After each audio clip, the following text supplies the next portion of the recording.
মঙ্গলমুখী একজন police officer হলেও transgender হওয়ায় তাকে কেউ সম্মান করত না। সবাই তাকে অনেক ছোট করে দেখত। প্রতিনিয়ত তাকে তার অস্তিত্বের জন্য লড়াই করে যেতে হচ্ছিল। ঠিক সেই সময়ই এক অভিনেতার মৃত্যুর কেস এসে পড়ে তার হাতে। এখন এটাই দেখার পালা, যেই কেস কেউ সলভ করতে পারছিল না, মঙ্গলমুখী কি পারবে তার বুদ্ধিমত্তা কাজে লাগিয়ে সেই জটিল কেসটা সমাধান করতে আর সবাইকে নিজের অস্তিত্বের প্রমাণ দিতে। সেটাই দেখবো আজকের গল্প পিএসআই মঙ্গলমুখীতে। শুরুতেই আমরা মঙ্গলমুখী নামের এক ট্রান্স উইমেনকে দেখতে পাই। তার দিনের শুরুটা হয় দুঃস্বপ্ন দিয়ে। আসলে স্বপ্নও নয়, এটা তার জীবনেরই একটা বাস্তব ঘটনা। ছোটবেলায় মঙ্গল একজন পরিপূর্ণ ছেলে ছিল। তার নাম ছিল মহেশ। ছোটবেলা থেকে মহেশের মেয়ে সাজতে খুব ভালো লাগতো, কিন্তু মহেশের বাবা সেটা একদম পছন্দ ছিল না, যে কারণে সে ছেলেকে সঠিক পথে ফেরানোর জন্য অনেক শাসন করত। ছোট্ট মহেশ বাবার শাসন মানতে না পেরে একদিন নদীতে লাফ দেওয়ার জন্য ছুটে যায়। তবে সেই সময়ই মহেশের বাবা তাকে বাধা দেয়। যাক, তো সময়ের সঙ্গে সঙ্গে দেখা যায় মহেশের জীবনে অনেক পরিবর্তন এসেছে। পরিবারের বিরুদ্ধে গিয়ে সে নিজেকে নারীতে রূপান্তর করেই ফেলেছে। বর্তমানে মহেশ মঙ্গল রূপে নিজের নতুন পরিচয় তৈরি করেছে। এ কারণে অবশ্য মঙ্গলকে তার পরিবার থেকে বিচ্ছিন্ন হতে হয়েছে। মঙ্গল এখন একাই একটা বাসায় থাকে। একদিন সকালে দেখা যায় হুট করে মঙ্গলের ছোট বোন তার বাসায় এসে হাজির। মঙ্গল তাকে বাসার ভেতরে ডাকলেও সে বাসায় ঢোকে না। তার বোন জানায় সামনে তার বিয়েতে অনেক খরচ হবে, তাই কিছু প্রপার্টি বিক্রি করতে হবে। এখন যেহেতু মঙ্গল ভাই হিসেবে কোনো দায়িত্ব পালন করেনি, তাই তার পরিবার সিদ্ধান্ত নিয়েছে তার ভাগের প্রপার্টি বিক্রি করেই তার বোনের বিয়ের খরচ চালাবে। মূলত সেই প্রপার্টির পেপারেই সাইন করিয়ে নিতে এসেছে মঙ্গলের বোন। কথাটা শুনে মঙ্গল হাসি মুখে প্রপার্টির কাগজে সাইন করে দেয়। এরপর সে জিজ্ঞেস করে বিয়ে কবে। মঙ্গলের বোন বলে দেয় বিয়ে যেদিনই হোক, তুমি বিয়েতে ইনভাইটেড না। এমনিতেই তোমার জন্য আমাদের অনেক বদনাম হয়েছে, তাই আমি চাই না তোমার জন্য আমার বিয়েটাও ভেঙে যাক। এই বলেই সে সেখান থেকে চলে যায়। মঙ্গলের তখন অনেক খারাপ লাগে, কিন্তু সে কিছুই বলে না। এরপর সে রেডি হয়ে থানায় চলে আসে। মঙ্গল একজন পুলিশ অফিসার। বর্তমানে সে বানারস থানার পিএসআই হিসেবে জব করছে। একজন অফিসার হিসেবে যতটুকু সম্মান পাওয়ার দরকার মঙ্গল তার কিছুই পায় না। নিজেকে রূপান্তর করায় থানার সবাই তাকে তাচ্ছিল্য করে, আর তার সিনিয়র অফিসার ভীমা তো তাকে বিরক্ত করার কোনো সুযোগই হাতছাড়া করে না। এখন মঙ্গল যেহেতু নিজেকে নারীতে রূপান্তর করেছে, তাই সে লেডিস ওয়াশরুমে যায়। এটা একেবারেই সহ্য হয় না ভীমার। তাই মঙ্গল ওয়াশরুমে ঢুকলেই ভীমা কনস্টেবলদেরকে বলে ওয়াশরুমের দরজা লাগিয়ে দেয়। এসব ঘটনা আসলে মঙ্গলের সঙ্গে প্রতিদিনই ঘটে। শুধু তাই নয়, পিএসআই হওয়া সত্ত্বেও ভীমা মঙ্গলকে কখনো কোনো কেসের দায়িত্ব দেয় না। সে থানার ভেতরে সকল হিসাব নিকাশের দায়িত্ব দেয় মঙ্গলকে। এখানেও সামান্য ভুল হলে ভীমা তার সঙ্গে অনেক খারাপ ব্যবহার করে। তাই মঙ্গল একদিন বাধ্য হয়ে ভীমাকে বলে আমাকে এসব হিসাব নিকাশের দায়িত্ব থেকে মুক্তি দিন, আমি এসবের জন্য এখানে আসিনি। ভীমা তখন তাচ্ছিল্যের স্বরে বলে তুমি তো পুলিশ হওয়ারই যোগ্য না। এরপর সে তাকে আরো কটু কথা শোনাতে শুরু করে। ওই সময় একজন কনস্টেবল এসে জানায় একটা ফেমাস টিভি সিরিয়ালের শুটিং এর জন্য পুরো টিম বানারস শহরে এসেছে। আর যেহেতু একটা পপুলার শো এর শুটিং, সেহেতু সেখানে অনেক মানুষ ভিড় করবে, আর সেই শুটিং এ পুলিশ প্রোটেকশন প্রয়োজন। মঙ্গল শুনেই বলে আমি চলে যাচ্ছি সেখানে। ভীমা প্রথমে রাজি না হলেও মঙ্গলের অনেক রিকোয়েস্টে সে রাজি হয়ে যায়। মঙ্গলের পর কয়েকজন কনস্টেবলকে সাথে নিয়ে শুটিং স্পটে পৌঁছে যায়। কনস্টেবলদেরকে ডিউটি বুঝিয়ে দিয়ে সে একটা চেয়ারে বসে পড়ে। এরপর একজন অপারেটরের হাতে হেডফোন দেখে মঙ্গল জিজ্ঞেস করে এটার কি কাজ। অপারেটর জানায় হিরো হিরোইন যখন ডায়লগ ডেলিভারি করে তখন সেসব এটার মাধ্যমে শোনা যায়। মঙ্গল এতে একটু ইন্টারেস্ট দেখালে অপারেটর তাকে ওই হেডফোনটা তুলে দেয়, কিন্তু ওই সময়ই সে অদ্ভুত কিছু কথাবার্তা শুনতে পায়। আসলে ওই হেডফোনের সঙ্গে কানেক্টেড মাইক্রোফোন তখন ওই সিরিয়ালের হিরো রবিনের কস্টিউমের সঙ্গে অ্যাটাচ ছিল। ব্যাপারটা রবিন একদমই ভুলে গেছে। এই অবস্থাতেই সে ভ্যানিটি রুমে গিয়ে হিরোইন সুহানার সঙ্গে পার্সোনাল কিছু কথাবার্তা নিয়ে তর্ক শুরু করে দেয়। রবিন সুহানাকে জানায় সে তাকে বিয়ে করতে চায়, কিন্তু সুহানা বিরক্ত হয়ে বলে আমি একজন সুপারস্টার, আমি আমার ক্যারিয়ারে ফোকাস করতে চাই। এরপর সে রবিনকে একটা হুমকি দিয়েই বলে এসব ব্যাপার যদি মিডিয়ার সামনে আসে তাহলে আমার থেকে খারাপ কিন্তু আর কেউ হবে না। এর মাঝে অপারেটর হেডফোন ফেরত চাওয়ায় মঙ্গল আর বাকি কথাগুলো শুনতে পায় না। এর কিছুক্ষণ পরেই শুটিং শুরু হয়। শুরুতেই ছিল রবিনের সিনটা এরকম যে রবিন বানারসে ঘুরতে এসেছে। রাস্তায় দাঁড়িয়ে সে লিফট চাচ্ছে। সেই সময় হিরোইন গাড়ি নিয়ে রবিনের সামনে থেকে চলে যাবে। ড্রাইভিং এর একটা শটের জন্য সুহানার বদলে একটা বডি ডাবল রাখা হয়। যাক, তো শুটিং করার আগে রবিন ওয়াশরুম থেকে ফ্রেশ হয়ে নেয়। এরপর শুটিং শুরু হলে রবিন নিজের জায়গায় গিয়ে দাঁড়ায়, আর তখনই সুহানার বডি ডাবল গাড়ি নিয়ে রবিনের সামনে যায়। কিন্তু ওই সময় হঠাৎ করে রবিনের কিছু একটা হয়। সে চোখে ঝাপসা দেখতে শুরু করে, আর একটা সময় নিজের অজান্তেই সেই গাড়ির সামনে চলে আসে, আর ঘটে যায় ভয়ানক একটা অ্যাক্সিডেন্ট। সমস্ত ঘটনাটা মঙ্গলের সামনেই ঘটে যায়। তাই রবিনকে দ্রুত হসপিটালে পাঠানোর ব্যবস্থা করা হয়। এরপর গাড়ি ড্রাইভ করা সেই বডি ডাবলকে জিজ্ঞাসাবাদ করার জন্য পুলিশ স্টেশনে নিয়ে আসা হয়। মঙ্গল জানতে পারে ওই বডি ডাবল অর্থাৎ মানবের ড্রাইভিং লাইসেন্স নেই। লাইসেন্স ছাড়া সে গাড়ি কেন চালাচ্ছিল এসব নিয়ে মঙ্গল অনেক বেশি রাগারাগি করে। মানব তখন মঙ্গলকে বলে, আপনি তো নিজেই সবকিছু দেখেছেন, হিরো নিজেই আমার গাড়ির সামনে চলে এসেছে, এখানে আমার কি দোষ। ঠিক ওই সময় ভীমা চলে আসে। মঙ্গল এফআইআর লিখছে দেখে সে প্রচন্ড রেগে যায় আর তাকে উঠিয়ে দিয়ে একজন কনস্টেবলকে বসায় আর তাকে বলে এফআইআর লিখতে। সেই সময় ভীমা নিউজে জানতে পারে অভিনেতা রবিন মারা গেছে হসপিটালে থাকাকালীন সময়। এখন তার খুনিকে সেটাই জানার অপেক্ষায় আছে জনগণ। ভীমাকে সেই সময় মঙ্গল এসে বলে, ম্যাডাম আমি ছিলাম সেখানে আর আমি দেখেছি এখানে ড্রাইভারের কোনো দোষ ছিল না, সত্যি বলছি। উল্টো রবিন নিজেই গাড়ির সামনে এসে পড়েছিল। ভীমাই কথা শুনে বলে, তো কি বলতে চাইছো, এত বড় অভিনেতা আত্মহনন করেছে? মঙ্গল বলে, না ম্যাডাম, এটা আত্মহনন না আর অ্যাক্সিডেন্টও না, এখানে অন্য কোনো রহস্য অবশ্যই আছে। যতটা সহজ লাগছে সবকিছু ততটা সহজ এই ঘটনাটা না। ভীমা বলে, চুপ করো, এই কেস একদম ক্লিয়ার আর দোষীও আমাদের হাতেই আছে। এই ড্রাইভারই আসল ক্রিমিনাল। তাছাড়া তুই এত নাক গলাতে আসছিস কেন? হ্যাঁ, তার উপর তোর ক্রাশ ছিল নাকি? মঙ্গল বলে, না তেমন কিছু না ম্যাডাম। ভীমা বলে, তাহলে আর কি বলতে যাচ্ছিস? রবিন মারা গেছে আর এখন সব প্রেসার পুলিশের উপর পড়বে। আমি সেজন্য এই কেস যত দ্রুত সম্ভব তত দ্রুত ক্লোজ করব আর আমাদের দোষী ওই ড্রাইভারই। মঙ্গল বলে, ম্যাডাম এটা তো ঠিক হচ্ছে না। ভীমা বলে, তুই কে রে? ঠিক ভুল এখন আমাকে তোর কাছ থেকে শিখতে হবে নাকি? নিজের স্থান ভুলে যাস না। এরকম অনেক কিছু বলে ভীমা মঙ্গলকে অপমান করে আর সেখান থেকে বের করে দেয়। মঙ্গল বাইরে এসে একা একা বসে থাকে, মন খারাপ করে থাকে। তখনই তাকে কল করে তার মা আর বলে বিয়েতে আসার জন্য। কিন্তু মঙ্গলের বাবা অপমান করে বলে, না আসতে হবে না। তাকে তার বাবা সাপোর্ট না করলেও তার মা সব সময় সাপোর্ট করে। তার মা মনে করে মানুষের যোগ্যতাই সব, তার জেন্ডার নয়। তাই মঙ্গল যেন কখনো নিজেকে ছোট না ভাবে আর এই লড়াইটা যেন চালিয়ে যায় তার মতো আরো অনেক মানুষের জন্য। অন্যদিকে যে গল্পে অভিনয় রবিন করছিল সেই গল্পের লেখিকা তাপসী এই নিউজটা পেয়ে ভীষণ ভয় পেয়ে যায়। তাকে ডিরেক্টর কল করে বলতে থাকে পরবর্তী সিন লিখতে। তাপসী বলে, যা হচ্ছে এর মধ্যে কিভাবে আমি লিখবো? ডিরেক্টর বলে, এত কিছু না ভেবে নিজের কাজটা করো, আমি নতুন হিরো খুঁজে বের করছি। তাপসী বলে, আমার গত 3 মাসের পেমেন্টও বাকি। ডিরেক্টর বলতে থাকে, সবসময় টাকা টাকা করো কেন, কল রাখো তো আর কাজ করো। তাপসী তখন কল রেখে তার লেখা সিনটা কেটে দেয়। আসলে এরকম অনেকেই আছে যারা শুধু কাজ করাতে থাকবে কিন্তু টাকা দেওয়ার কোনো নামই থাকে না। যাই হোক, এদিকে মঙ্গল আসে রবিনের মেকআপ আর্টিস্টের সাথে কথা বলতে। মঙ্গল বলে, তুমি তো রবিনের মেকআপ আর্টিস্ট, কিছু কি তার ব্যাপারে বলতে পারবে? মেকআপ আর্টিস্ট বলে, আজকের অভিনেতারা হেব্বি নেশা করে থাকে আর সেখানে তো রবিন বদনামি ছিল নেশায় ডুবে থাকার জন্য।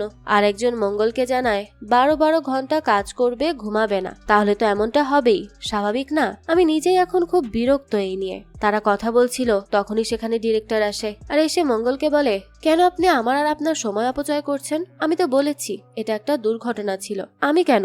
সবাই দেখেছে সেটা। তাহলে আপনি এসব কেন করছেন? কেসটা বন্ধ করলেই তো হচ্ছে।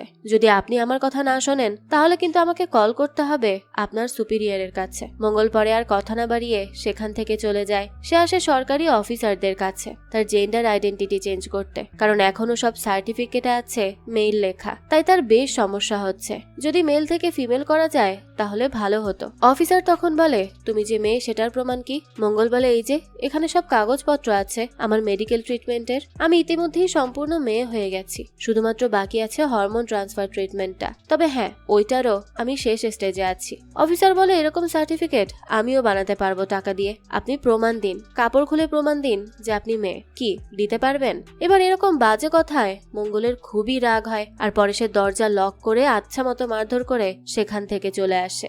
এরপর আসে মর্গে রবিনের লাশ দেখতে। তখনই কল করে ভীমা বলে, কোথায় তুই? জলদি থানায় এসে আমার গাড়ি ঠিক কর। এটাই তো তোর কাজ, তাই না? আর তাছাড়া রবিনের অটোপসি রিপোর্ট এসেছে আর এই কেস আমি ক্লোজ করতে চলেছি, তাই সময় নষ্ট না করে দ্রুত থানায় আয়। মঙ্গল তখন কল রেখে যখন যাচ্ছিল তখনই তার সামনে আসে একজন লোকের লাশ যার সাথে তার দেখা হয়েছিল সেটে। সেখানে তার হাতও কেটে যায় যখন সে ডাস্টবিনে কিছু ক্লিন করছিল, কারণ সেখানে কিছু কাজ ছিল। এবার ডাক্তার জানায় সে নাকি বিষক্রিয়ার মাধ্যমে মারা গেছে, কিন্তু তার পরিবারের মতে এরকম হতেই পারে না, এখানে কাহিনী অন্য কিছু। কিন্তু যেহেতু তারা গরিব তাই তারা কোনো বিচারই পাবে না। আর এক পুলিশ অফিসারও তার সাথে দেখা করে। সে বলেছিল বলেছিল সে হেল্প করবে, তবে এই সব কিছুই মিথ্যা। মঙ্গল তখন মনে মনে গিলটি ফিল করে, কারণ সেই পুলিশ অফিসারটা সেই ছিল। কিন্তু আজ এই ছেলেটা এইভাবে নিজের প্রাণ কি করে হারালো? সত্যি কি এই কেসটা অনেক বেশি জটিল, তাদের ভাবনারও বাইরে? এরকম নানা প্রশ্নের সম্মুখীন হতে থাকে মঙ্গল। সে থানায় এসে ভীমাকে জানায় সে যে টাকাটা ঘুষ হিসেবে রেখেছিল সেটা ফিরিয়ে দিয়েছে। ভীমা তো খুব রেগে যায় আর বলে, কি বললি? তুই টাকা ফিরিয়ে দিয়েছিস? কেন? কাকে জিজ্ঞেস করে দিলি? এটা আমাদের সবার ইনকাম ছিল রবিনের কেস ক্লোজ করার জন্য। মঙ্গল বলে, ম্যাডাম আমি আজ গিয়েছিলাম মর্গে, আর আমি নিশ্চিত এই কেসটা এতটা সহজ না। এখানে অবশ্যই কিছু না কিছু সমস্যা আছে, তাই আমি এর সত্যটা খুঁজে বের করবই করব। আমাকে সেই জন্য ইনভেস্টিগেশন করার অনুমতি দিয়ে দিন। আর যদি আপনি আমাকে মুম্বাই গিয়ে ইনভেস্টিগেশন করার অনুমতি না দেন, তাহলে আমি ডিরেক্ট এসপি স্যারের সাথেই কথা বলবো। ভীমায়ের কথা শুনে বলে, কি বললি তুই? আমি অনুমতি না দিলে তুই ডিরেক্ট এসপি স্যারের সাথে কথা বলবি? তাহলে এই থানায় আমার কি সম্মান থাকলো? এই, আমি কি তোমাদের সবাইকে এখন থেকে সালাম করব? ঠিক আছে, যা তুই মুম্বাই, দিলাম তোকে অনুমতি। কিন্তু আমি জানি তুই সেখানে আমাদের নাকই কাটতে যাবি। যাওয়ার আগে তুই এখানে সই কর। যদি তুই 10 দিনে কেস সমাধান করতে না পারিস, তাহলে আমি এই পেপার তোর ইস্তেগফার হিসেবে লিখবো আর ঘাড় ধরে থানা থেকে বের করে দিব। মঙ্গল বলে, আর যদি আমি এই কেসটা সমাধান করে ফেলি তখন? ভীমা বলে, তখন এখানে উপস্থিত সবাই তোকে সালাম করবে। তোর তো এটাই খুব ইচ্ছে, তাই না? নে দেখ তোর ইচ্ছা পূরণ হয় কিনা। মঙ্গল বলে, ঠিক আছে আমি যাচ্ছি। এই বলেই সে সেখান থেকে চলে যায়। এরপর সে চলে আসে মুম্বাই থানায়। সেখানে আসতেই তার সাথে পরিচয় হয় থানার ইনচার্জ খানের সাথে। খান মঙ্গলকে মেয়ে ভেবে অনেক প্রশংসা করে, কিন্তু সে যে ট্রান্সজেন্ডার সেটা সে জানতো না। মঙ্গল পরে অফিসার কাদামের সাথে ফিল্ম সিটি যাওয়ার কথা বলে। খান যদিও নিজে চাইছিল যেতে, কিন্তু তার কাজ থাকায় কাদামকেই যেতে বলে। এদিকে সুহানাকে বারবার কল করছিল মঙ্গল। সুহানা তখন বিরক্ত হয়ে ডিরেক্টরকে বলে, এই অফিসার আমাকে বারবার কল কেন করছে? সে তো একেবারে আমার পেছনেই পড়ে গেছে। ডিরেক্টর বলে, আরে তুমি একদম চিন্তা করো না তো, সে কখনোই মুম্বাই শহরে আসতে পারবে না। তো কিছু সময় পরই সেটে আসে মঙ্গল আর কাদাম, কিন্তু সুহানা সেটে ছিল না। মঙ্গল তখন সেটের একজনকে বলে, আপনাদের হিরোইন যেভাবে পালিয়ে পালিয়ে আছে তাকে একটা মেসেজ পাঠিয়ে দিবেন যে পুলিশ রবিন কেস সমাধান করতে মুম্বাই চলে এসেছে। তাই এখন আমি আর এই কেস থেকে পিছপা হব না, তাই সে যেখানেই থাক আমাকে ফেস করতেই হবে। মঙ্গলের পর বাড়ি আসে। বাড়ি গিয়েও সুহানাকে সে পায় না। সে কোথায় যেন গেছে, কারোরই জানা নেই। এরপর সে থানায় চলে আসে। সেখানে আসার পর খান মঙ্গলকে বলে, ম্যাডাম আমাদের এখানে আপনার প্রথম দিন কেমন কাটলো? মঙ্গল বলে, সারাদিনই বাইকে করে ঘুরেছি স্যার, কিন্তু আমাদের হাতে কিছুই লাগেনি। খান তখন কাদামকে বলে, কি রে কাদাম, তুই কি করলি ম্যাডামের সাথে? কাদাম বলে, কি করেছি আমি? খান বলে, এই রোদের মধ্যে তুই ম্যাডামকে বাইকে করে ঘুরিয়েছিস? জানিস না মহিলাদের সাথে একটু সেন্সিটিভ থাকতে হয়? আর মঙ্গল ম্যাডাম, আমি আপনার জন্য এই কেসটাকে ব্যক্তিগতভাবে স্টাডি করেছি, আর আমি বলছি এটা একটা অ্যাক্সিডেন্টই ছিল। আমার মতে আপনার এই কেসটা ক্লোজ করে দেওয়াই উচিত। এখানে খুঁজে পাওয়ার মতো কিছুই নেই। যাক, তো আজ সন্ধ্যায় আপনি ফ্রি? একটা রেস্টুরেন্টে ইনভাইট আছে আমার, একসাথে সময় কাটাতে পারি সেখানে, চলুন না। মঙ্গল বলে, সরি স্যার, আমি আজই এসেছি এখানে, তাই আমি খুব ক্লান্ত, একটু রেস্ট নিতে চাই। অন্যদিন চলে যাওয়া যাবে। মঙ্গল যাওয়ার সময় খেয়াল করে কাদামকে খান কিছু একটা বলে সাবধান করে রাখছিল। তো এরপর সে বাইরে এসে কাদামকে বলে, আমি জানি তুমি আর খান ভাবো আমি বোকা, আমি কিছুই বুঝি না, কিন্তু আসলে আমি বুঝতে পারছি তুমি খবর দিচ্ছ প্রডিউসারকে বাঁচাতে। না হলে আমি যাওয়ার কিছুক্ষণ আগে তুমি কল করেছো, আর তারপরেই সোহানা গায়েব, অর্থাৎ তার কাছে আগে থেকেই খবর গেছে আমি যাব। তাই বলছি পরের বার থেকে আমি একাই সব সামলে নিব, তোমাকে আর লাগবে না। তুমি তোমার কাজ করবে আর আমি আমার কাজ। কাদাম বলে, আরে সে কলটা আমার খবরই ছিল। মঙ্গল তো কোনো কথাই শোনে না আর সেখান থেকে চলে আসে। কাদাম থানায় এসে বলে, কাউকে এত দ্রুত জাজ করতে নেই, সবাই এক হয় না। মঙ্গল বলে, ঠিক আছে আমি জাজ করছি না, কিন্তু তুমিই বলো কিভাবে সোহানা আমার যাওয়ার কিছু মিনিট আগেই পালিয়ে গেল? অর্থাৎ অবশ্যই তাকে কেউ আমার যাওয়ার খবর দিচ্ছে, তাই না? তাই নাটক বন্ধ করো তুমি। কাদাম তখন খুবই রেগে যায় আর বলে, ঠিক আছে যা বিশ্বাস করার করো, আমার তাতে কি? এই বলেই সে উঠে চলে যায়। মঙ্গলের পর বাইরে এসে ভীমাকে কল করে আর বলে, মুম্বাই হোটেলে থাকা অসম্ভব, অনেক খরচ হয়, তাই যদি সরকারিভাবে কোথাও থাকা যেত তাহলে খুব ভালো হতো। ভীমা তখন তাকে কষ্ট দিতে বলে, সরকারিভাবে কাজে 10-15 দিন লাগে, তাই এখন তুমি থাকো, যেখানে ইচ্ছা সেখানে থাকো, মাটিতেও শুয়ে পড়তে পারো, আমাকে বিরক্ত করার কোনো দরকার নেই। মঙ্গলের এই কথাগুলো বাইরে থেকে শোনে কাদাম। তো রাতে কাদামকে তার খবরই কল করে আর জানায় সোহানা কোথায় আছে সেই খবর। কাদাম তখন দেখে মঙ্গল থানায় নেই, তাই সে বাইরে বেরিয়ে পড়ে।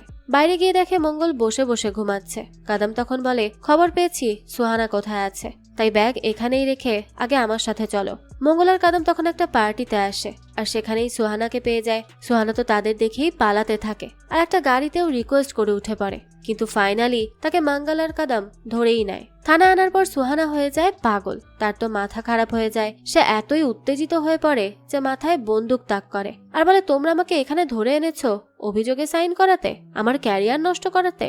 আমি হয় তোমাদের মারবো, না হয় আমি নিজে মরে যাব। না, আমিই মরে যাব।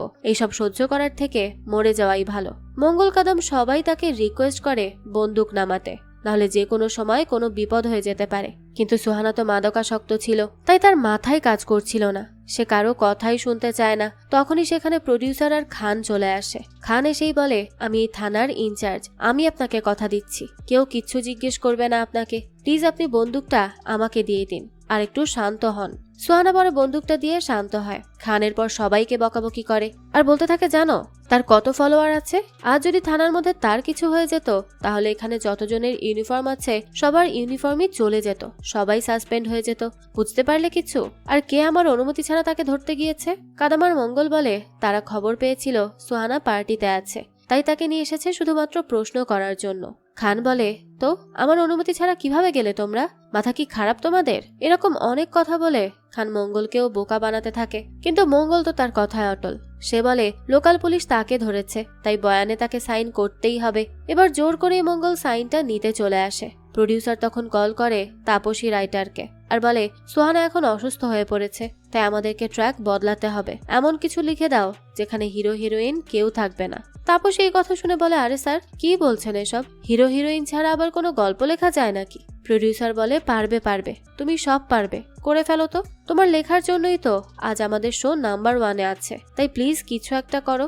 শো মাস্ট চলতেই হবে তাপসী, থেমে থাকলে চলবে না। এই বলেই প্রডিউসার কল কেটে দেয়, তাপসীর ঘাড়ে সকল দায়িত্ব চাপিয়ে। এদিকে কাদম মঙ্গলকে নিয়ে আসে তার বাড়িতে, কারণ সে জানতে পেরেছে মঙ্গলের থাকার জায়গা নেই। তো সেখানে আসার পরই সে ছবি দেখিয়ে দেখিয়ে মঙ্গলের সাথে তার স্ত্রীর পরিচয় করায়। তার সাথে আজকাল ডিভোর্স চলছে তার। কাদমের পর মঙ্গলকে তার বেডরুমে থাকতে বলে আর সে নিজে বাইরে চলে যাচ্ছিল। তখন মঙ্গল তাকে বলে, আম সরি, যা সব বলেছি সেই জন্য আমার তোমাকে ওভাবে বলা উচিত হয়নি। কাদম বলে, সমস্যা নেই, আমি কিছু মনে করিনি। ঠিক আছে, এমনটাই হওয়া উচিত। সবাইকে অন্ধের মতো বিশ্বাস করা একেবারেই ঠিক না। এই বলেই সে সেখান থেকে চলে যায়। অন্যদিকে পরদিন সকালে সুহানা ঘুম থেকে উঠে দেখে লাইভ করে একজন বলছে যে সুহানা প্রেগন্যান্ট। এখন এই বাচ্চাই কি তাহলে রবিনের মৃত্যুর কারণ? এই নিউজ দেখে সুহানা আবারও আউট অফ কন্ট্রোল হয়ে যায়। তাকে প্রডিউসার কল করে বলে, সুহানা এসব কি হচ্ছে? মিডিয়ার লোক কিভাবে জানলো তুমি প্রেগন্যান্ট? আচ্ছা ঠিক আছে, এখন আমি আমার লোক পাঠাচ্ছি, তার সাথে হসপিটালে যাও, গিয়ে অ্যাবর্শন করিয়ে নাও। বুঝতে পারলে? সেটাই তোমার জন্য আর আমাদের সকলের জন্য ভালো হবে। অন্যদিকে মঙ্গল আসে রবিনের ফ্যামিলির সাথে কথা বলতে। তাদের থেকে সে জানতে পারে রবিন অভিনয় খুব ভালো করত, তাই তার এত ফেম হয়। কিন্তু সে সুহানাকে পাগলের মতো ভালোবাসতো। সুহানাও তাকে পছন্দ করত। তবে রবিন মারা যাওয়ার কিছুদিন আগে থেকেই সুহানা বদলে যেতে থাকে, আর সেটাই তার মৃত্যুর কারণ হতে পারে। আর এই বাচ্চা মনে হয় না রবিনের হবে। রবিন তাদেরকে ছোট থেকে ছোট সব কথা বলতো, তাহলে এত বড় কাহিনী না বলে কিভাবে থাকলো? হতে পারে সুহানা কোনো টাকা পয়সাওয়ালা লোককে ফাঁসিয়েছে আর প্রেগনেন্ট হয়েছে। আর এই কথা জানতে পেরেই রবিন অনেক বেশি ভেঙে পড়েছিল। মঙ্গল এই সব কথা শুনে বলে, আপনি নিশ্চিত থাকুন, রবিন ন্যায় বিচার পাবেই পাবে। এরপরই মঙ্গল আর কাদম এই নিয়ে কথা বলতে থাকে। কাদমের মতে এই বাচ্চা প্রডিউসারের হবে, কারণ কিছু মেয়েদের পয়সা আর পাওয়ার খুব পছন্দ। সেদিক থেকে দেখলে এইসব তো বেশি বেশি আছে প্রডিউসারের কাছেই, তাই এই বাচ্চাটাও তার। আর এটা রবিন জানতে পেরে ব্ল্যাকমেইল করেছিল হয়তো, আর এ কারণেই হয়তো তারা তাকে নিজেদের পথ থেকে সরিয়ে দিয়েছে। এই কথা শুনে মঙ্গল বলে, এত নিশ্চিত হয়ে কিভাবে বলছো তুমি? যদি এই বাচ্চাটা তার না হয়ে থাকে? আর তাই আমরা এই সবটা এত নিশ্চিত হতে পারবো না যতক্ষণ না আমরা ডিএনএ টেস্টের রিপোর্ট পাচ্ছি। কাদম বলে, কিন্তু সেই টেস্ট করাতে তো অনুমতি লাগবে। সেই অনুমতি আমরা কিভাবে পাবো? কেউ কি দিবে? মঙ্গল বলে, হ্যাঁ, কোর্টের অনুমতি লাগবে। কাদম বলে, তো তার জন্য আমাদের কিছু ভাবতে হবে। তুমি যাও, সাইন আনো সুহানার, আমি বাকিটা দেখছি। তো এরপরই মঙ্গল চলে আসে সুহানার বাসায়। এসেই সুহানাকে বলে, ডিএনএ টেস্ট করাতে আপনার সাইন লাগবে। এই কথা শুনেই তো সুহানা খুবই রেগে যায় আর বলে, আবার ডিএনএ টেস্ট? আমি কতবার বলেছি আমি এসব কিচ্ছু করাবো না। মঙ্গল বলে, সরি ম্যাডাম, বাট এটা কোর্টের অর্ডার, আপনাকে যে সাইন করতেই হবে। আপনি যদি রাজি না হন তাহলে আমি কিন্তু জোর করতে বাধ্য হব। তখন সিচুয়েশনটা অন্যদিকে গড়াবে, তাই ভালোই ভালোই সাইন করে দিন। অন্যদিকে প্রডিউসারের চুল কালেক্ট করতে কিছু তৃতীয় লিঙ্গের মহিলাদের পাঠায় কাদাম। তারা আশীর্বাদের নাম করে মাথায় হাত দিয়ে কিছু চুল কালেক্ট করে ফেলে, আর সেগুলো নিয়ে সোজা চলে আসে কাদামের কাছে। সেগুলো তার হাতে তুলে দেয়। এদিকে সুহানা আসে রবিনের কবরে, এসেই বলে, দেখছো রবিন, তুমি যাওয়ার পর সুহানার জীবন কত কঠিন হয়ে পড়েছে, কত এলোমেলো হয়ে গেছে সে, কোনো কিছুই ঠিকঠাক চলছে না আমার। আমি তোমাকে খুব মিস করছি, আর আম সরি। এই বলেই সুহানা সেখান থেকে চলে যায়। এইদিকে আবার মঙ্গল আর কাদাম কিছুক্ষণ কথা বলে এই কেস নিয়ে। কিভাবে কি করা যায়, কিভাবে সামনে এগোনো যায়, এসব নিয়েই তারা ডিসকাস করছিল। এরপরই কাদাম চলে যায় তার বউয়ের সাথে অ্যালামনির টাকা নিয়ে কথা বলার জন্য, কারণ তাদের তো ডিভোর্স নিয়ে কথা চলছে। এর মধ্যেই মঙ্গলকে কল করে সুহানা আর বলে, আমি মরবো এখন, তুমি তো আমাকে বাঁচতেই দিচ্ছ না, আমার জীবনটা অতিষ্ঠ করে তুলেছ, তাই এখন আমার মৃত্যু ছাড়া আর কোনো কিছু করার নেই। আর এ কারণেই আমি তোমাকে কল করেছি, কেননা আমার এই মৃত্যুর জন্য তুমিই দায়ী থাকবে মঙ্গল, কারণ তুমিই আমাকে এই মৃত্যুর পথে ঠেলে দিয়েছ। এই কথা শুনে তো মঙ্গল অনেক বেশি অস্থির হয়ে যায়। সে দ্রুত চলে আসে সুহানার বাড়ি। তাকে সে আত্মহনন করা থেকে আটকানোর চেষ্টা করতে চায়, কারণ সুহানা মারা গেলে সবকিছু গড়বড় হয়ে যাবে। এদিকে সুহানা মারা যাওয়ার জন্য সব প্রস্তুতি নিয়ে নিয়েছে, কিন্তু শেষ মুহূর্তে এসে দেখা যায় মঙ্গল তাকে ঠিকই বাঁচিয়ে নেয়। তাকে সে কোনোভাবেই আত্মহনন করতে দেয় না। এতে তো সুহানা খুবই রেগে যায় আর মঙ্গলকে বলতে থাকে, আরে কি চাইছোটা কি তুমি? না আমাকে মরতে দিচ্ছ, আর না আমাকে ঠিকমতো বাঁচতে দিচ্ছ, অতিষ্ঠ করে ছেড়েছ। চাওটা কি? আমাকে মরতে কেন দিচ্ছ না? হ্যাঁ? মঙ্গল তখন বলে, মৃত্যুটাই অপশন না সুহানা। সুহানা বলে, হ্যাঁ এটাই অপশন, আমার জন্য এখন এই অপশনটাই বাকি আছে, আর কোনো পথ তো তুমি খোলা রাখোনি। তোমার এই ডিএনএ এর কারণে আজ পুরো দুনিয়া জেনে গেছে যে আমি প্রেগনেন্ট ছিলাম, আর এই বাচ্চাটা ছিল তার ভালোবাসার শেষ চিহ্ন। এসব তো আমি কাউকে জানাতে চাইনি। আমি আমার জীবনটাকে স্বাভাবিক রাখতে চেয়েছিলাম, কিন্তু সেটা তো তুমি হতে দিলে না। তুমি আমাকে বাধ্য করেছ সেই বাচ্চাটাকেও অ্যাবর্শন করাতে। মঙ্গল তখন সুহানাকে বলে, সরি। সুহানা বলে, আমি তোমার সরি দিয়ে এখন কি করব? কি করব, হ্যাঁ বলো? মঙ্গল বলে, এই বাচ্চাটা কি তাহলে রবিনেরই ছিল? সুহানা বলে, হ্যাঁ তারই ছিল। আমার কন্ট্রাক্টের মধ্যেই ছিল আমি প্রেগনেন্ট হলে শো থেকে বের করে দেওয়া হবে। রবিন আর আমার মধ্যে এই নিয়েই রোজ ঝগড়া হতো। রবিন চাইতো ফ্যামিলি আর আমি চাইতাম ক্যারিয়ার, কারণ ক্যারিয়ারটা আমার কাছে অনেক বেশি ইম্পর্ট্যান্ট। আমি এখনই এসব ফ্যামিলি আর বাচ্চা কাচ্চা নিয়ে আমার ক্যারিয়ার নষ্ট করতে চাইনি, কিন্তু রবিন তো বুঝতেই চাইতো না। সে মারা যাওয়ার আগেও আমরা এই নিয়েই ঝগড়া করেছিলাম। আমি তো আর জানতাম না যে এটাই তার সাথে আমার শেষ কথা হবে। তো এই সব কিছু শুনে মঙ্গলেরও খারাপ লাগে। সে বলে, সরি। সুহানা তখন বলে, আমাকে প্লিজ জাজ করা বন্ধ করো। আমি রবিনকে সত্যিই ভালোবাসতাম, আর আমি এখনো তাকে ভালোবাসি, আর ভবিষ্যতেও তাই করব। তো এই কেসটা ক্লোজ করে আমাকে একটু শান্তিতে বাঁচতে দাও প্লিজ, আমি তোমার কাছে রিকোয়েস্ট করছি। অন্যদিকে প্রডিউসার এসে খানকে রেগে মেগে বলে, আপনার নাকে নিচ দিয়ে মঙ্গল আমার ডিএনএ টেস্ট করিয়ে নিল, আর আপনি কিছুই জানেন না? বাহ, খুব ভালো। সেরপর বলতে থাকে, আমি যে তোমাকে সাপোর্ট করেছিলাম মনে আছে? না হলে আগের বার তোমার তো সাসপেনশন নিশ্চিত ছিল। আমার জন্যই তুমি তোমার চাকরিটা ফিরে পেয়েছো, তাই নিজের ইউনিফর্ম আর মঙ্গলকে এখন তুমিই সামলাবে। কিভাবে সামলাবে সেটা তোমার ব্যাপার, তবে আমাকে যেন কোনো ঝামেলায় পড়তে না হয়। এর বেশি আমি আর কিচ্ছু জানি না। খান এসব শুনে বলে, স্যার আপনি চিন্তা করবেন না, আমি বলছি এই কেস আমি নিজে হ্যান্ডেল করব, তাই প্লিজ আমার উপর একটু বিশ্বাস রাখুন। প্রডিউসার বলে, কি বিশ্বাস করব? তুমিই তো সামলেছ এসব, তাহলে এখন এসব কি হলো? আমি এখন আর কাউকে বিশ্বাস করতে পারছি না ভাই। আমি একটাই কথা বলছি, তুমি ওই অফিসারকে সামলাও, ভালোই ভালোই সবকিছু বন্ধ করো, না হলে কিন্তু সমস্যা আছে। আমি রোজ 2টা ট্যাবলেট খেয়ে ঘুমাই। প্রডিউসার হওয়া কতটা চাপের তুমি জানো? কত চিন্তা আমার মাথার মধ্যে থাকে। কোনো আইডিয়া আছে তোমার? দেখো, আমি তোমাকে বেশি সময় দিচ্ছি না, এই কাজটা দ্রুত শেষ করো, না হলে কিন্তু ভালো হবে না। এই বলেই প্রডিউসার সেখান থেকে চলে যায়। তখনই থানার বাইরে মঙ্গল আর কাদামকে দেখা যায়। মঙ্গলের চুল ঠিক করে দিচ্ছিল কাদাম। মঙ্গল তখন হাসে, যেন মনে হয় কাদাম তার বয়ফ্রেন্ড। তো ঠিক এরকমই ওয়াইফ পায় খান। খান তখন তাড়াতাড়ি বাইরে আসে আর কাদামকে বলে, বাহ, 2 হাতে 2 লাড্ডু, এই হাতে কি মঙ্গল? কাদাম বলে, স্যার একটু রেসপেক্টের সাথে কথা বলুন প্লিজ। কিভাবে বলছেন? খান বলে, রেসপেক্ট, সম্মান? তুই অন্য মহিলার সাথে ঘরে থাকছিস, তাই সম্মান অসম্মানের লেকচার তুই আমাকে দিস না, বুঝতে পারলি? কাদাম বলে, স্যার মুখ সামলে কথা বলুন প্লিজ। খান বলে দিয়েছি যা বলার, কি করবি তুই এখন বল? আমি আমার থানায় এরকম কোনো ঝামেলা, এরকম কোনো কাহিনী চাই না, বুঝতে পারলি? তাই বলছি, রবিন ডিসুজা ফাইলটা আর তার কেসের সবকিছু এখনই বন্ধ করে দিতে হবে, সব ক্লোজ। এসব নিয়ে চিন্তাও করবে না, আর কাজ করা তো দূরের কথা। এরপর সে রেগে মেগে আরো বলতে থাকে, তুই তো খুব ভালো করে জানিস আমি কি কি করতে পারি, তাই না? তোর ট্রান্সফার আমি ডিরেক্ট করিয়ে দিব জঙ্গলে, বুঝতে পারলি? তাই একদম আমার কথার বিরুদ্ধে যাবি না। তো সে যখন এসব কথা বলতে থাকে তখনই সেখানে মঙ্গল চলে আসে আর এসে বলে, স্যার আই এম সরি, কিন্তু রবিন ডিসুজার কেসটা ক্লোজই করা হবে, কারণ আমি নিজে দেখেছি খুঁজে, এখানে আসলে অ্যাক্সিডেন্টের বাইরে কোথাও কোনো প্রমাণ নেই, আর ওই ডিএনএ টেস্টটা আমিই করিয়েছি, এখানে কাদামের কোনো দোষ নেই, তাই আপনি নিশ্চিন্তে থাকতে পারেন, আমি এই কেস ক্লোজ করেই ফিরে যাচ্ছি, এটা নিয়ে আর কোনো চিন্তা নেই। খান তখন এই কথা শুনে ভীষণ খুশি হয়ে যায় আর বলে, এই তো বুদ্ধিমানের মতো কথা, তুমি বুঝেছো তাহলে, যাক ভালো হলো। যাই হোক, এই হচ্ছে সেই টেস্ট রিপোর্ট, আর আমি ভেবে নিচ্ছি যে তুমি আর এই কেস নিয়ে কিছুই করবে না, ঠিক আছে? মঙ্গল বলে, হ্যাঁ স্যার, কিছুই করব না।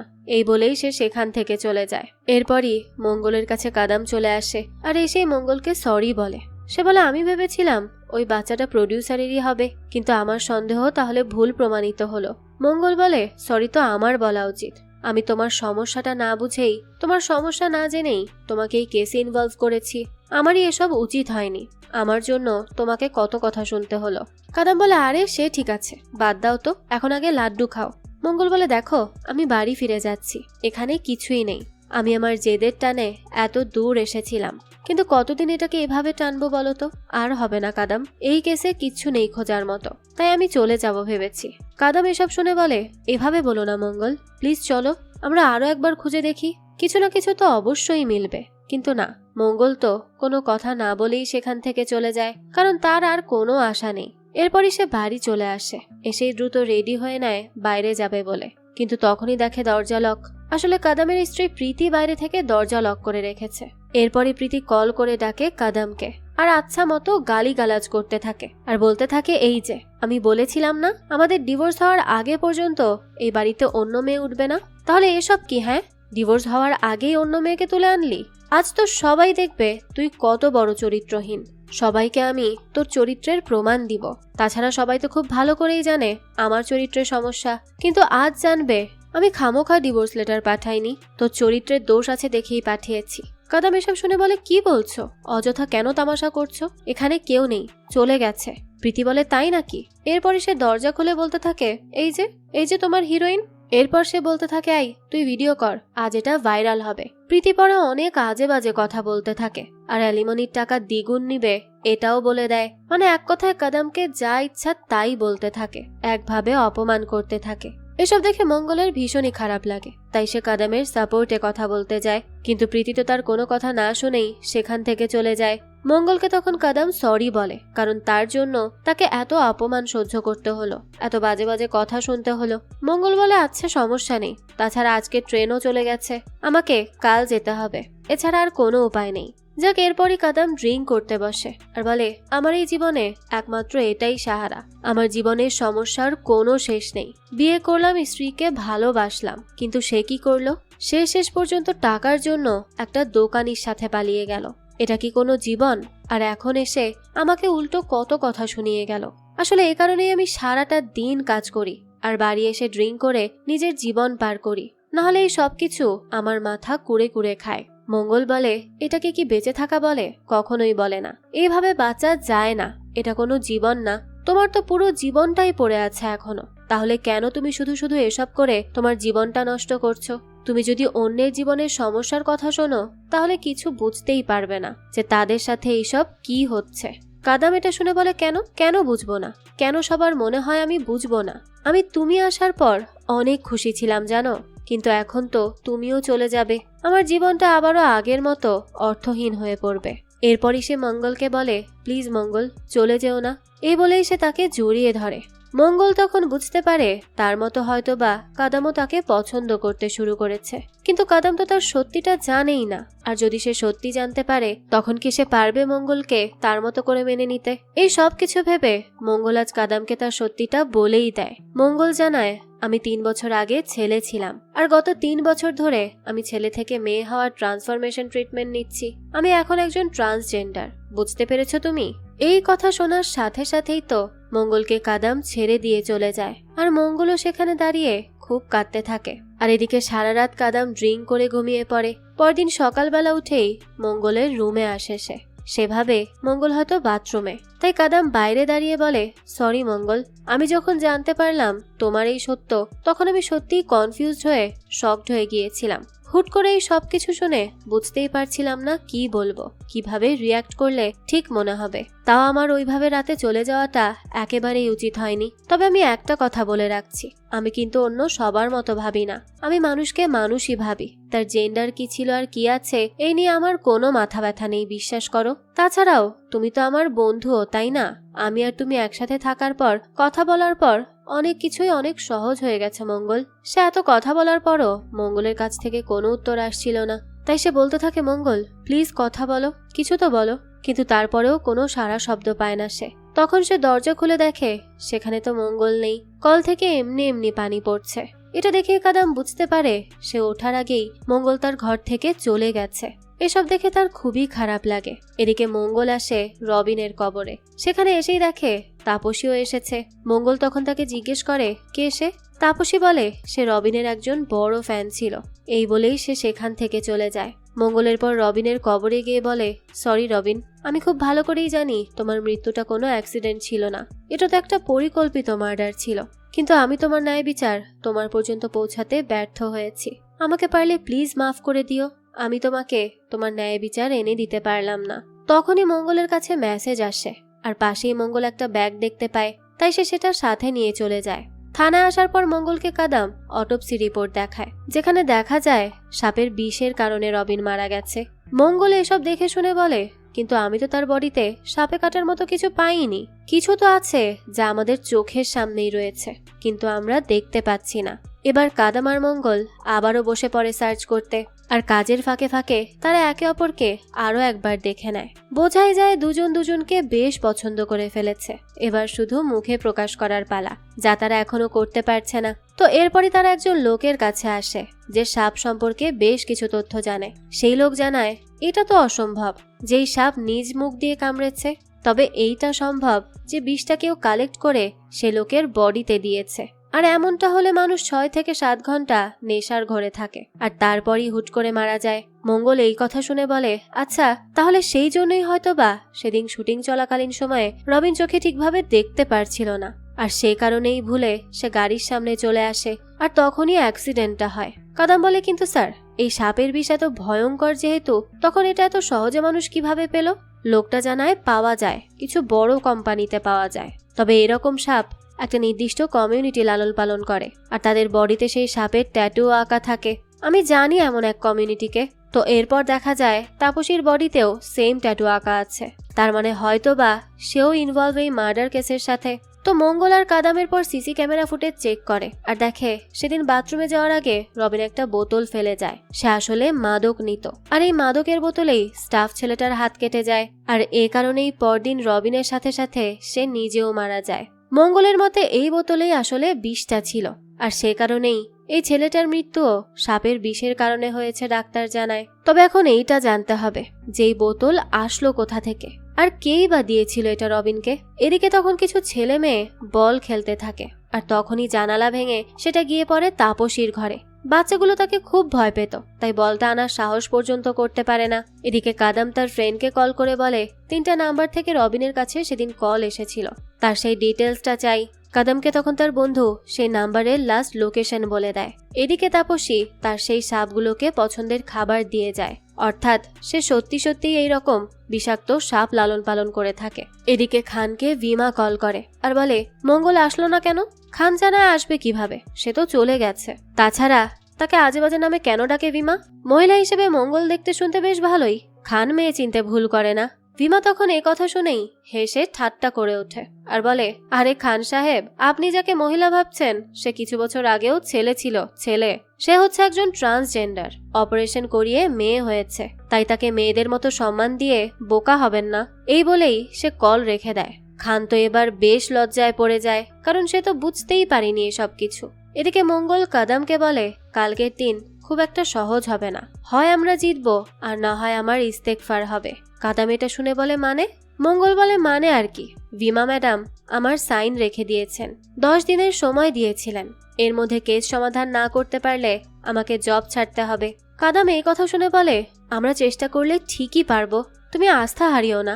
মঙ্গল বলে, হ্যাঁ, আর থ্যাঙ্কস, আমি তোমার কারণেই কিন্তু এতটা দূর আসতে পেরেছি। একা হলে আমি এত দূর কখনোই আসতে পারতাম না, তাই আমি তোমার কাছে অনেক কৃতজ্ঞ। আমি সত্যিই আজ অনেক খুশি।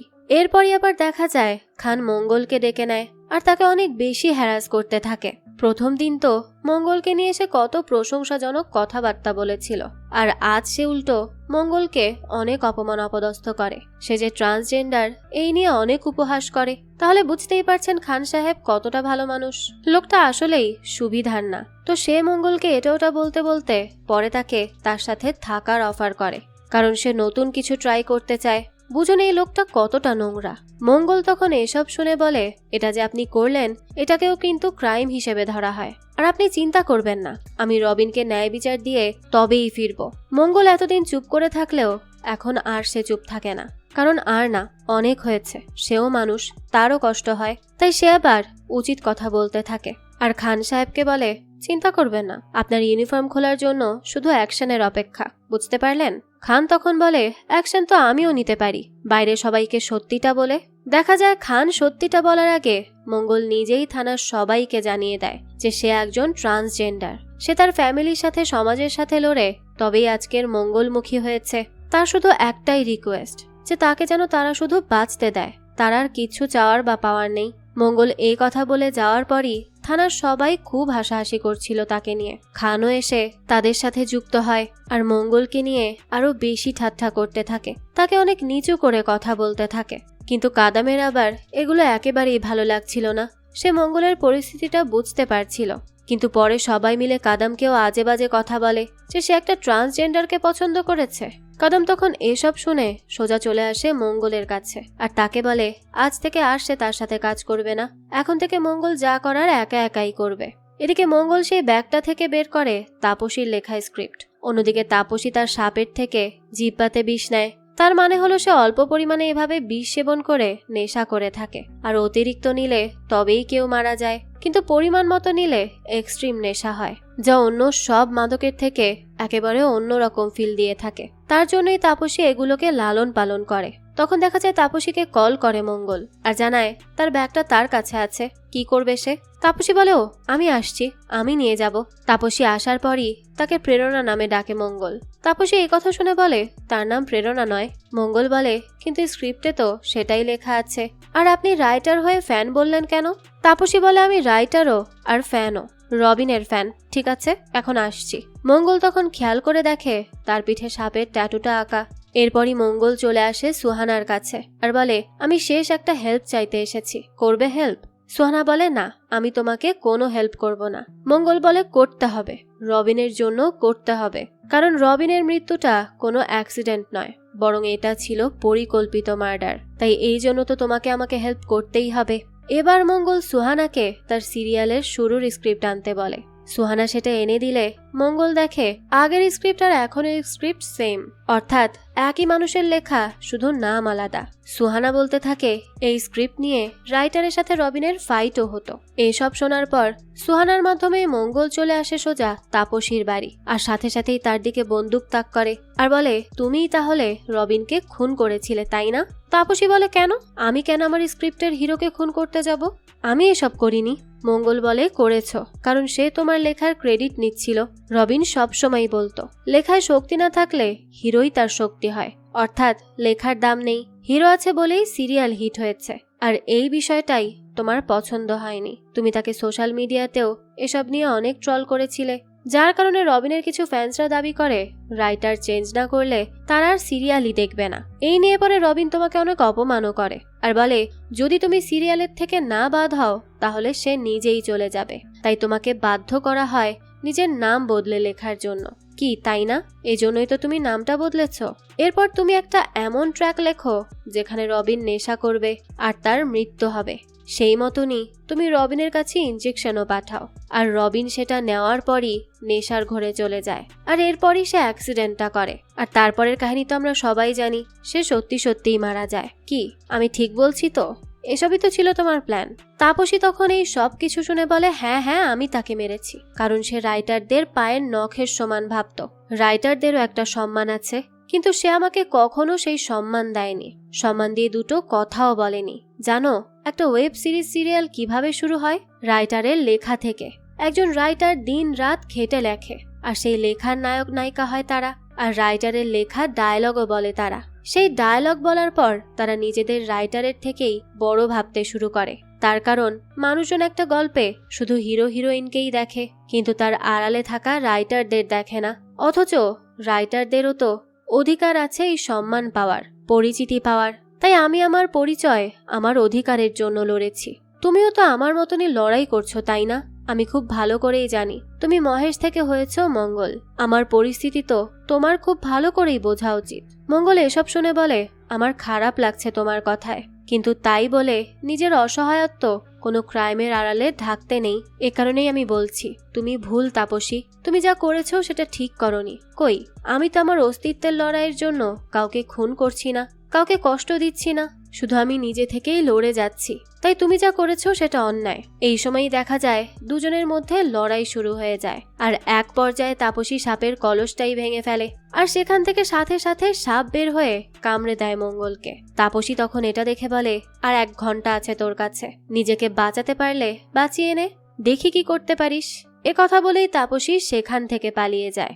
সে তো ভেবে নেয় যে মঙ্গল মরে গেলে তাকে আর কে ধরবে, তাই সে সেখান থেকে পালায়। কিন্তু দেখা যায় মঙ্গলও সেখান থেকে কোনোভাবে চলে আসে, আর সাথে সাথে কাদামকে কল করে সবকিছু জানিয়ে দেয়। কাদাম তখন আর 1 মুহূর্ত দেরি করে না, সে সাথে সাথে মঙ্গলের কাছে এসে তাকে সেফলি হসপিটালে পৌঁছায়। অ্যান্টিডোজের জন্য কাদাম 3য় লিঙ্গের মহিলাদের কল করে আর তাদের কাছে হেল্প চায়, কারণ মঙ্গলের জীবন এখন সংকটে। তারাও দেখা যায় একেবারে সময় মতো সেটা নিয়ে চলে আসে, আর এ কারণেই মঙ্গল প্রাণে বেঁচে যায়। আর মঙ্গল বেঁচে যাওয়ায় কাদামও যেন স্বস্তির নিঃশ্বাস ফেলে। দৃশ্য চলে যায় পরদিন। দেখা যায় এই পুরো সত্যটা সব টিভি চ্যানেলে চলে আসে। সবাই জানতে পারে যে রবিন এমনি এমনি মারা যায়নি, এটা কোনো অ্যাক্সিডেন্ট ছিল না, রাইটারই আসল খুনি। আর সেই সত্য বের করেছে অফিসার মঙ্গল। এই খবর চারিদিকে ছড়িয়ে পড়ার পর মঙ্গলের জয় জয়কার শুরু হয়ে যায়। সব পত্রিকা নিউজে তাকে নিয়েই কথা হতে থাকে। অবশেষে মঙ্গল করে দেখিয়েছে। মঙ্গলের পর কাদামকে থ্যাঙ্কস জানায়, কারণ সে না থাকলে মঙ্গল এত দূর কখনোই আসতে পারত না। তার সহযোগিতাতেই সে এত দূর পর্যন্ত আসতে পেরেছে, আর সবাইকে নিজের অস্তিত্বের প্রমাণ দিতে পেরেছে। যাক, এরপরই সে ফিরে আসে নিজ এলাকায়। এদিকে বিমা তো থানায় রিপোর্টার ডেকে বেশ ক্রেডিট নিতে থাকে, কিন্তু তাতে মঙ্গলের কোনো মাথা ব্যথাই নেই, কারণ তাকে তখন এসে থানার বাকিরা সালাম জানায়, যেমনটা বিমা বলেছিল। আজ মঙ্গল তার সেই প্রাপ্য সম্মানটুকু পায়, কারণ বিমা তো বলেছিল যে যদি মঙ্গল কেস সমাধান করতে পারে তাহলে থানার সবাই তাকে এসে সালাম দিবে। আর তাই হয়। মঙ্গলের আজ সব পরিশ্রম সার্থক হয়, আর সেও তাদের পাল্টা সম্মান জানায়। আর এই মুহূর্তের সাথে সাথে এই গল্পটাও এখানেই শেষ হয়ে যায়। এই তো ছিল একজন ট্রান্সজেন্ডারের জীবন কাহিনী। এই গল্পটা আপনাদের কাছে কেমন লেগেছে সেটা অবশ্যই আমাদেরকে কমেন্ট করে জানাবেন। যদি এতটুকু ভালো লেগে থাকে তাহলে একটি লাইক দিয়ে যাবেন। আর হ্যাঁ, আমাদের এই চ্যানেলে কিন্তু প্রতিনিয়তই নতুন নতুন ভিডিও আপলোড করা হয়। সেই সব ভিডিওর আপডেট পেতে আমাদের চ্যানেলটিকে সাবস্ক্রাইব করে বেল আইকনে অল দিয়ে রাখতে কিন্তু ভুলবেন না। আর একটা কথা, আমাদের সকল ভিডিওর আপডেট পেতে জয়েন করতে পারেন আমাদের হোয়াটসঅ্যাপ চ্যানেলে, লিংক ডেসক্রিপশন বক্সেই দেয়া আছে। আজকে তাহলে এই পর্যন্তই, আবারও হাজির হব নতুন কোনো ভিডিও নিয়ে। সেই পর্যন্ত সবাই ভালো থাকবেন আর আমাদের চ্যানেলের সাথেই থাকবেন। ধন্যবাদ।